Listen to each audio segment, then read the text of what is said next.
দেশত সাধাৰণ নিৰ্বাচনৰ প্ৰচাৰ অভিযান ক্ৰমাৎ তীব্ৰতৰ ভোটাৰক আকৰ্ষণ কৰাৰ বাবে বিভিন্ন ৰাজনৈতিক দলৰ নেতৃবৃন্দৰ আশ্বাস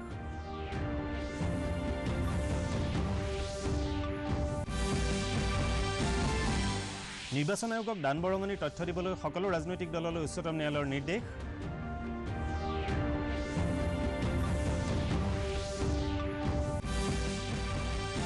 আৰু IPLত কালি কলকাতা নাইট ৰাইডাৰ্ছৰ বিৰুদ্ধে দিল্লী কেপিটেলছৰ 7 উইকেটত জয়লাভ আজি মুম্বাই ইণ্ডিয়ান্স ৰাজস্থান ৰয়েলছৰ আৰু কিংছ 11 পাঞ্জাব ৰয়েল চেলেঞ্জাৰ্ছ বাংগালোৰৰ মুখামুখি নমস্কাৰ পুৱাৰ বাতৰিৰ সৈতে মই উৎপল কুমাৰ দাস এতিয়া বিতং বাতৰি দেশৰ সাধাৰণ নিৰ্বাচনৰ প্ৰথম পৰ্যায়ৰ ভোটগ্ৰহণ সম্পূৰ্ণ হোৱাৰ পাছত পৰৱৰ্তী 6টা পৰ্যায়ৰ নিৰ্বাচনৰ বাবে ৰাজনৈতিক দলসমূহৰ প্ৰচাৰ অভিযান তীব্ৰতৰ হৈ উঠিছে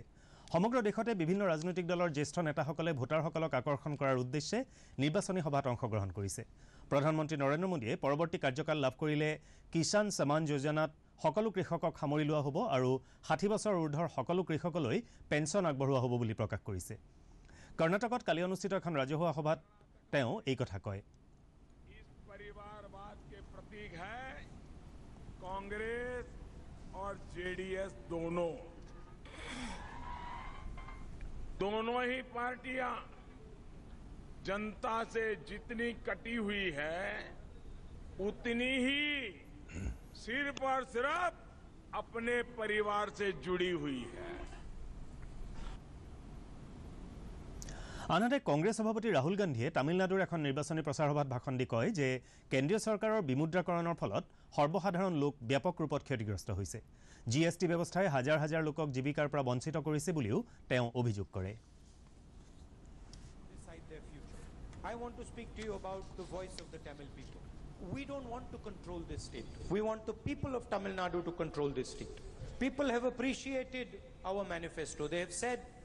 that this manifesto truly represents the voice of the Indian people. Kokrajhar Lok Sabha সমষ্টিৰ CPIM প্ৰাৰ্থী বিৰাজ ডেকাৰ হৈ CPIMৰ পলিট ব্যুৰোৰ সদস্য বৃন্দা কাৰাতে কালি নলবাৰী জিলাৰ বৰঝাৰত অনুষ্ঠিত এখন নিৰ্বাচনী সভাত অংশগ্ৰহণ কৰে সভাত ভাষণ দি কাৰাতে কয় যে বিজেপি চৰকাৰে নাগৰিকত্ব আইন সংশোধনী বিধেয়কক সমৰ্থন কৰি অসম চুক্তিৰ বিৰুদ্ধে গৈছে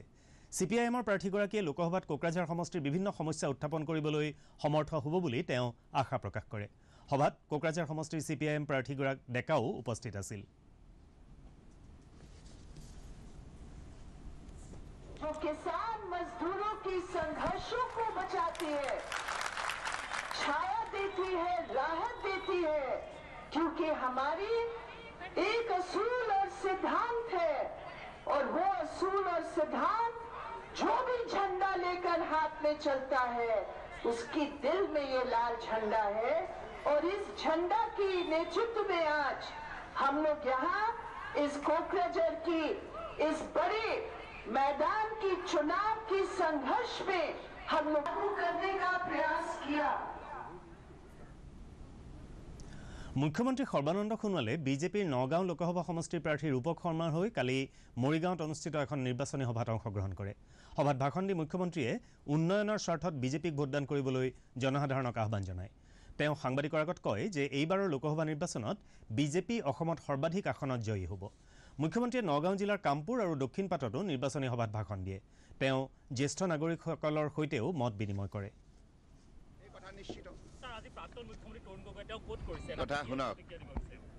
কংগ্ৰেছ ইতিমধ্যে ধাৰাৰী হৈছে নহ'লেনো বদৰুদ্দিনৰ ওচৰত শৰণাপন্ন হয়নে গগৈ ডাঙৰে আপোনালোকে সেইটোৱে সোধক হুইজ বদৰুদ্দিন বুলি কৈছিলে নাই ক'ত গ'ল তেখেতৰ এই উক্তি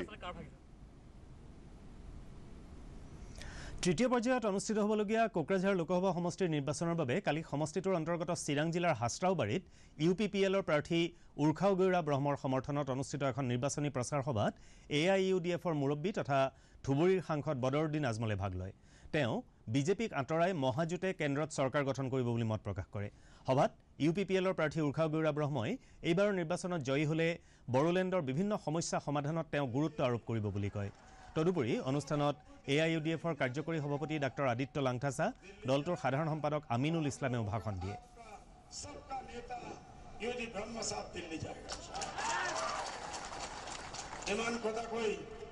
তাৰ কাৰণে আজি নিখিল বড়ো ছাত্ৰ সন্থাই বড় সমস্যা বদলেন সমস্যা সমাধানেৰ কাৰণে আন্দোলন চলাই আছে উচ্চতম ন্যায়ালয়ে সকলো ৰাজনৈতিক দলকে নিৰ্বাচনী বণ্ড আৰু দাতাসকলৰ বিস্তৃত তথ্য এটা বন্ধ খামৰ ভিতৰত নিৰ্বাচন আয়োগৰ ওচৰত দাখিল কৰিবলৈ নিৰ্দেশ দিছে এটা অন্তৰ্বৰ্তী আদেশযোগে সৰ্বোচ্চ ন্যায়ালয়ে অহা 30 মেৰ ভিতৰত দাতাসকলে দিয়া ধনৰ পৰিমাণ আৰু তেওঁলোকৰ বেংক একাউণ্টৰ সবিশেষ তথ্য দাখিল কৰিবলৈ সকলো ৰাজনৈতিক দলক নিৰ্দেশ দিছে মুখ্য ন্যায়াধীশ ৰঞ্জন গগৈ আৰু ন্যায়াধীশদ্বয় দীপক গুপ্তা আৰু সঞ্জীৱ খান্নাক লৈ গঠিত বিচাৰপীঠে এটা স্বেচ্ছাসেৱী সংগঠনে ন্যায়ালয়ত দাখিল কৰা এখন আবেদন সংক্ৰান্তত এই নিৰ্দেশ জাৰি কৰে উল্লেখযোগ্য যে কেন্দ্ৰীয় চৰকাৰে যোৱা বছৰ জানুৱাৰী মাহত নিৰ্বাচনী বণ্ড আঁচনি প্ৰৱৰ্তন কৰিছিল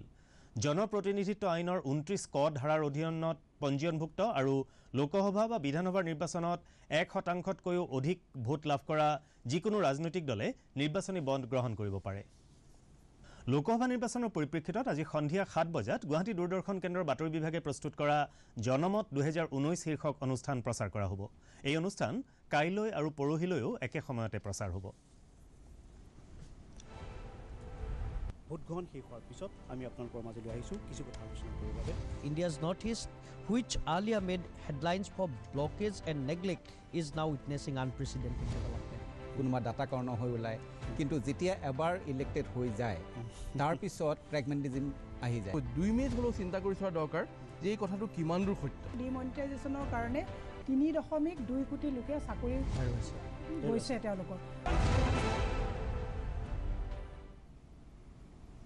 চিৰাং জিলাৰ বিজনী চহৰত গ্ৰাহকৰ এটিএমৰ ধন লৈ পলায়ন কৰা এজন দুৰ্বৃত্তক স্থানীয় লোকে আবদ্ধ কৰি আৰক্ষীক গতাই দিয়ে চহৰখনৰ হনুমান মন্দিৰৰ কাষত থকা এছবিআইৰ এটিএম এটাত অঞ্চলটোৰ আৰ্মিছ ৰেছমিনা চাংমা নামৰ মহিলা এগৰাকীয়ে টকা উলিওৱাৰ সময়ত নুৰ নবী আহমেদ নামৰ লোক এজনে মহিলাগৰাকীৰ পৰা মুহূৰ্ততে নগদ 9000 টকা লৈ পলাবলৈ চেষ্টা কৰে এটিএমত থকা আন এজন যুৱকে দুৰ্বৃত্তক হাতে লোটে ধৰা পেলায় আৰু পিছত স্থানীয় ৰাজ্যৰ সহযোগত চোৰটোক বিজনী আৰক্ষীক গতাই দিয়ে ধৃত দুৰ্বৃত্তৰ লগত অহা আনজন লোক পলাই যাবলৈ সমৰ্থ হয় আৰক্ষীয়ে দুৰ্বৃত্ত দুটা অহা গাড়ীখন জব্দ কৰে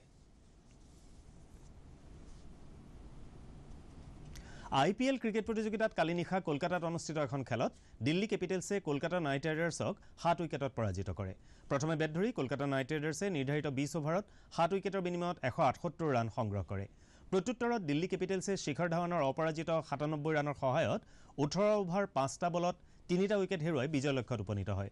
প্ৰতিযোগিতাত আজি বিয়লি 4 বজাত মুম্বাই ইণ্ডিয়ানছে ৰাজস্থান ৰয়েলছৰ বিৰুদ্ধে আৰু নিশা 8 বজাত কিংছ 11 পাঞ্জাবে ৰয়েল চেলেঞ্জাৰ্ছ বাংগালোৰৰ বিৰুদ্ধে খেলিব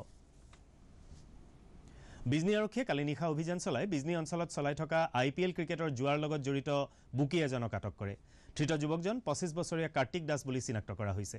বুকিজনৰ পৰা এটা মোবাইল সেট নগদ 35,000ৰো অধিক টকাৰ লগতে কিছু আপত্তিজনক নথিপত্ৰ জব্দ কৰা হয় উত্তৰ পূব সীমান্ত ৰেলৱেৰ মালিগাঁওস্থিত ৰং ভৱনত আয়োজিত 64 সংখ্যক ক্ষেত্ৰীয় ৰেল সপ্তাহ উপলক্ষে 2018-2019 বৰ্ষত কৰ্মক্ষেত্ৰত বিশেষ পাৰদৰ্শিতা দেখুওৱা কৰ্মচাৰীসকলক বঁটা প্ৰদান কৰা হয় এই উপলক্ষে কালি আয়োজিত অনুষ্ঠানত যিসকল কৰ্মচাৰীয়ে কোনো গাফিলতি নোহোৱাকৈ নিজ নিজ ক্ষেত্ৰত বিশেষ পাৰদৰ্শিতাৰে কৰ্তব্য সম্পাদন কৰিছে সেইসকলক বঁটাসমূহ প্ৰদান কৰে উত্তৰ পূব সীমান্ত ৰেলৱেৰ মহাপ্ৰবন্ধক সঞ্জীৱ ৰয়ে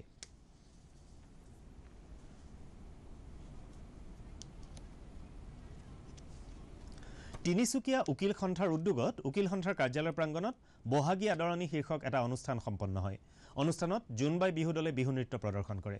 অনুষ্ঠানত তিনিচুকীয়া উকিল সন্থাৰ সভাপতি ৰঞ্জিত বৰঠাকুৰ উপসভানেত্ৰী কিৰণ বৰঠাকুৰ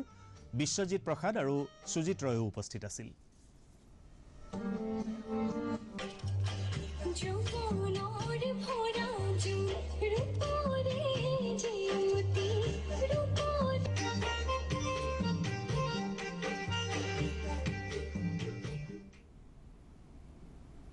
আজি পুৱাৰ বাতৰি ইমানেই নমস্কাৰ